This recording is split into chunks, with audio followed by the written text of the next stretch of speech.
It's conventional wisdom that it's fine to treat animals as mere commodities, to be made as fat as possible, as quick as possible, on as little food as possible. To condemn every year billions of animals to a lifetime of pain, fear and suffering in the name of economics. You're sane if you judge your success in healthcare not by how many people are healthy, but by how many diseased people you manage to treat. We're treating more patients than ever before. Why? Why are so many people ill? It's conventional wisdom that rising house prices are a sign of economic success when thousands are homeless because they can't afford them. You're sane, finally, if you think it's fine to support a system that is so successful that every year it turns out more suicide, alcoholism, drug-taking, homelessness, pain, stress, fear and suffering in all its forms.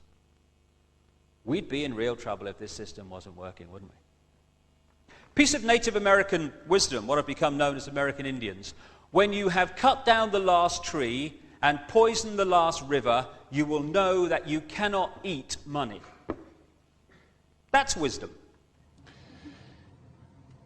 And he just said, I don't understand.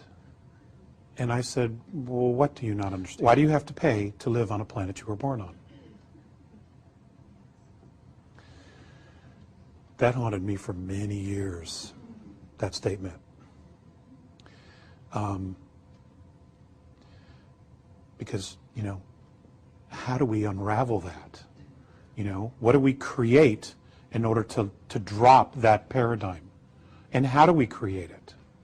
You know, who's going to step up and say, you know what, we have fought wars over money, we have fought wars over gold, we have fought wars over this and fought wars over that. We have nearly destroyed the planet.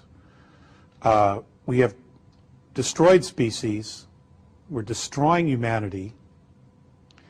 And it's all over power, wealth, and things like that. You know, how do we move from this paradigm to the next paradigm? You know, how do we do it? There was a lot of things that I had a lot of questions regarding technology, free energy, things of that nature. According to Mornay, we pretty much have most of what we already need. It's just been suppressed in the technology sphere. In fact, we have technology now that we're using every day that we could improve dramatically to make it last forever. Circuit boards. There are things apparently we can do with circuit boards that we use today that in our narrow short-sightedness, we're not implementing to its fullest capacity or potential. So we have most of what we need here. Planetology, what they call planetology, which we call geology here, is when you talk about energy, they would teach us the cycles of the earth, how oil is created, petroleum is created, fossil fuels are created, and essentially what those cycles are. So that if we decided to stay with those, we would be able to rotate between fossil fuels, natural gas, solar, etc. So there would not be any disharmony. We would not overuse the Earth's resources in any way, shape, or form. But we don't know those sciences.